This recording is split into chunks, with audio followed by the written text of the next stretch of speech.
আন্দামান।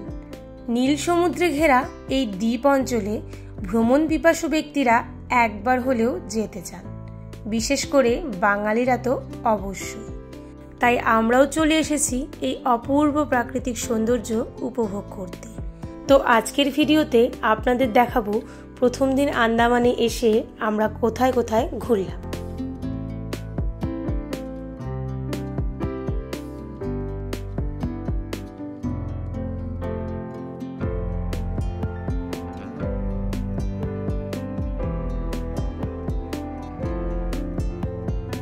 আন্দামান ট্যুরের জন্য প্রথম দিন খুব সকাল সকাল আমরা পৌঁছে গেলাম কলকাতা নেতাজি সুভাষচন্দ্র ইন্টারন্যাশনাল এয়ারপোর্টে।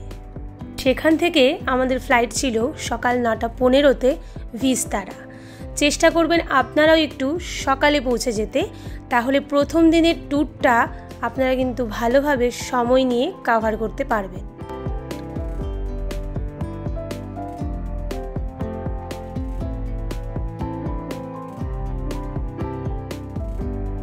মোটামুটি 11টার মধ্যে একদম রাইট টাইমেই কিন্তু আমরা পৌঁছে গিয়েছিলাম আন্দামানের একমাত্র এয়ারপোর্ট বীর সাভারকার ইন্টারন্যাশনাল এয়ারপোর্টে।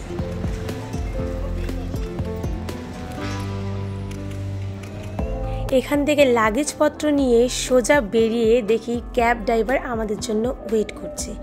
আর এটা বলতেই হবে যে আমি এই সমস্ত আন্দামানের ট্যুর প্ল্যানটা করেছিলাম ট্রিপ অ্যান্ড কেয়ার থেকে, তাই আমাকে কোনো রকম হেডএকই নিতে হয়নি। তো সোজা আমরা পৌঁছে গেলাম আমাদের রুমে, যেটা ওখান থেকেই তারা দিয়েছিলেন, hotel Mount View Pristine, Port ব্লেয়ারের।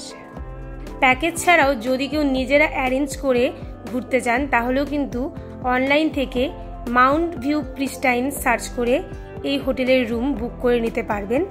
ভীষণই সুন্দর একটি রুম প্রোভাইড করা হয়েছিল আমাদের জন্য ট্রিপ অ্যান্ড কেয়ার থেকে। প্রাইস সিজনালি ভ্যারি করে, কিন্তু 2000 থেকে 2500-র মধ্যে চলে আসে।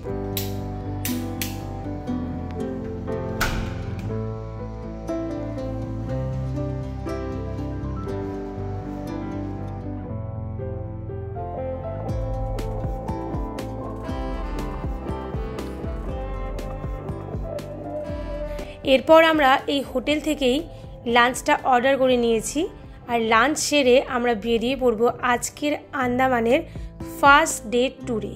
আজকে আমরা ভিজিট করব পোর্ট ব্লেয়ারেরই কিছু গুরুত্বপূর্ণ স্থান, আর গাড়ি আমাদের একদম সঠিক সময়ে চলে এসেছে।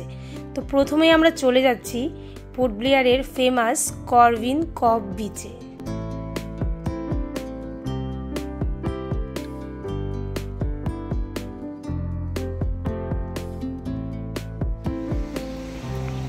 গাইজ আমরা এখন চলে এসেছি করভিন কব বিচে। আপনারা দেখতে পাচ্ছেন, ছবি তুলে দাও।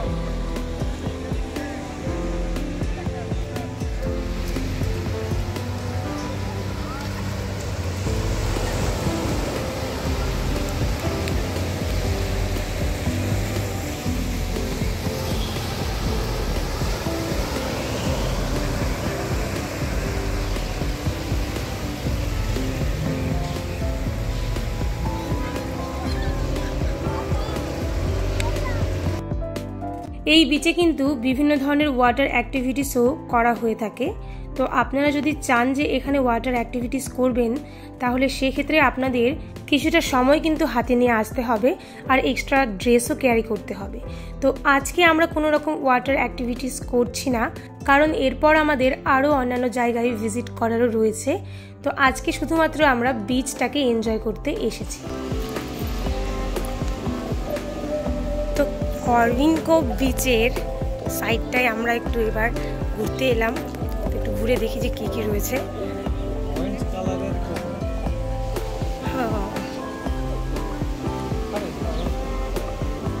না, এখন খাবো না।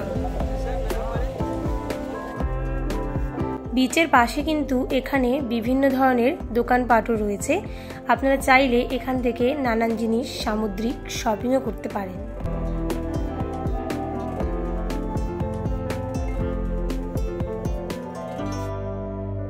এই বিচটা কিন্তু অনেকটাই বড়, আমরা পুরোটাই প্রায় হেঁটে দেখলাম। মোটামুটি 1 ঘন্টার মতো সময় আমরা এখানে কাটালাম। তো এইবার আমরা ফিরে যাব। নেক্সট আমাদের যাওয়ার পালা হচ্ছে গিয়ে সেলুলার জেল। আপনারা যদি প্যাকেজের মাধ্যমে না এসে নিজেরা এখানে গাড়ি ভাড়া করে ঘুরতে চান তাহলে সেক্ষেত্রে পার পয়েন্ট কিন্তু আপনাদের পড়বে 300 টাকা করে। পৌঁছে গিয়েছি আমরা সেলুলার জেলে, আর এখানকার টিকিট মূল্য 30 টাকা করে পার পার্সন। তো চলুন এবার সেলুলার জেলের ভিতরে গিয়ে বাকিটা দেখা যাক। সেলুলার জেল, যা আন্দামানের পোর্ট ব্লেয়ারের সবচেয়ে আকর্ষণীয় স্থান হিসাবে পরিচিত। 19বিংশ শতাব্দীতে তৈরি এই জেলটি, যা আমাদের ইতিহাসে কালাপানি নামেও জানা যায়।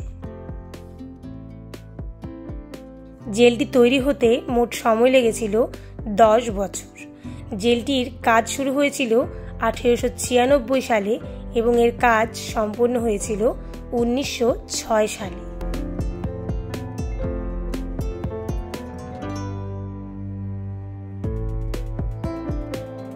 ভারতের স্বাধীনতা সংগ্রামের বহু বিশিষ্ট আন্দোলনকারীদের এই কারাগারে বন্দি করে রাখা হতো।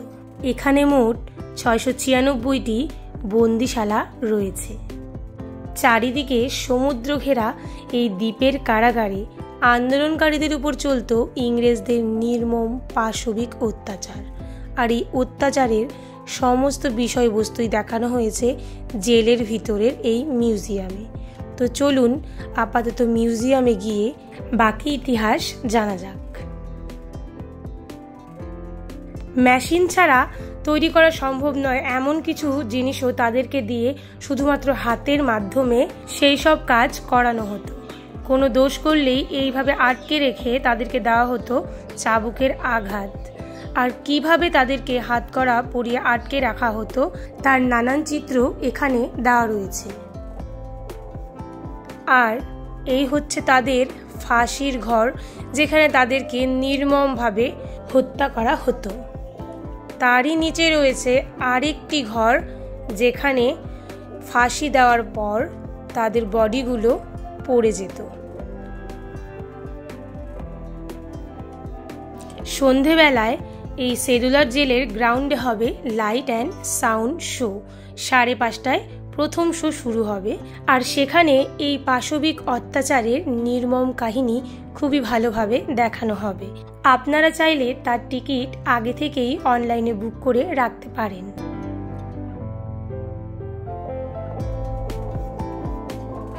এখন আমরা চলে এলাম আন্দামানের ওল্ড ডেজের গ্যালারিতে। পুরনো দিনের আন্দামান কেমন ছিল আর এই সমস্ত তথ্যই কিন্তু এখানে ফ্রেমের মাধ্যমে দেখানো হয়েছে।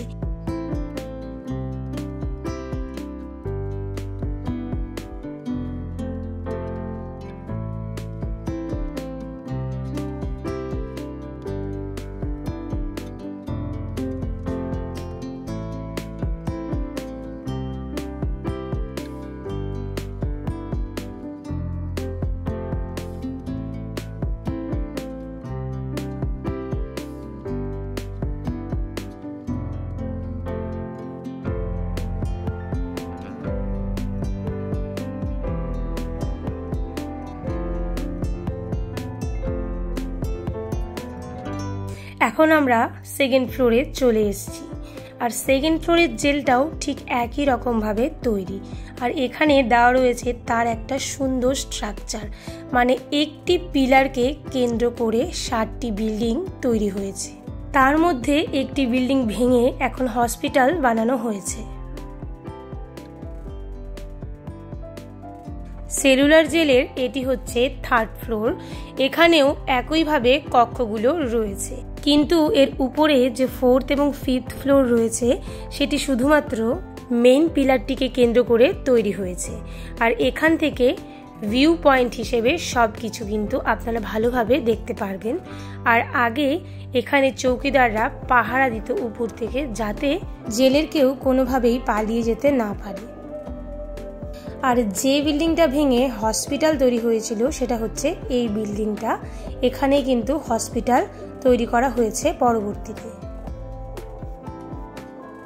আর এই হচ্ছে পিলারের 5th ফ্লোর, যেখান থেকে আরও ভালোভাবে কিন্তু নিচটাকে ভিউ করা যায়।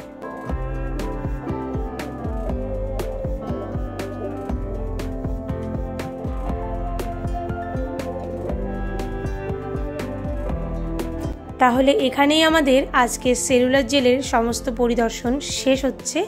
আর আমরা এবার একটু বাইরে রেস্ট নিয়ে আবার 5:30টায় ঢুকবো লাইট অ্যান্ড সাউন্ড শোয়ের জন্য।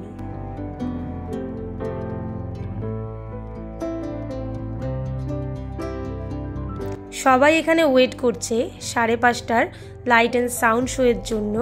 তো প্রথম শো শুরু হবে, আমরা প্রথম শোটাই দেখব। নেক্সট আবার 7:30টায় হবে। যারা প্রথম শো দেখতে পাবেন না তারা 7:30টায় দেখতে পারেন।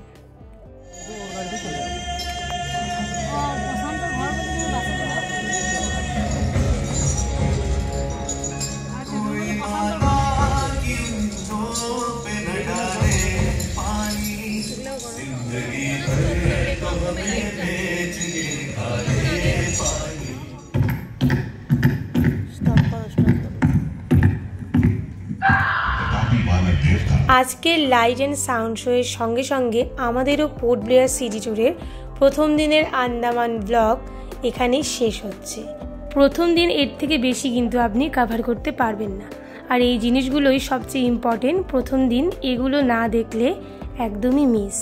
ভিডিওটি ভালো লেগে থাকলে লাইক, শেয়ার এবং সাবস্ক্রাইব করতে ভুলবেন না। আর প্রথম দিনের ব্লগের পাশাপাশি দ্বিতীয় দিন আমাদের রস আইল্যান্ড অ্যান্ড নর্থ বে আইল্যান্ডের ভিডিও দেখতে সঙ্গে থাকুন।